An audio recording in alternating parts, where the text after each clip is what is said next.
उस्मान गाजी, सल्तनत उस्मानिया के बानी। उस्मान गाजी एक अजीम तर्क सरदार थे जिन्होंने एक छोटे से तर्क कबीले की क़यादत करते हुए एक वसी सल्तनत की बुनियाद रखी, जिसे बाद में सल्तनत उस्मानिया कहा गया। इन्होंने अपनी ज़िंदगी वक्फ कर दी थी इस्लाम को फैलाने और एक आज़ाद इस्लामी रियासत कायम करने के लिए। उस्मान गाजी की इब्तिदाई ज़िंदगी।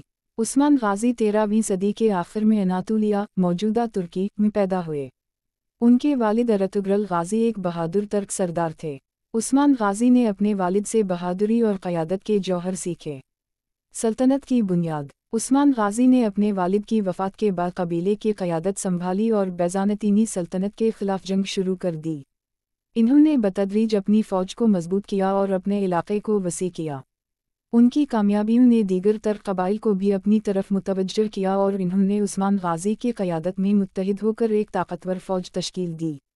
इस्लाम का पैगाम। उस्मान गाजी एक सच्चे मुसलमान थे और इन्होंने इस्लाम को फैलाने में अहम किरदार अदा किया। इन्होंने अपने फतूहात के दौरान इस्लाम को फ़रोग़ दिया और लोगों को इस्लाम कबूल करने की दावत दी। उस्मान गाजी की वफ़ात। उस्मान गाजी का इंतकाल 1326 में हुआ।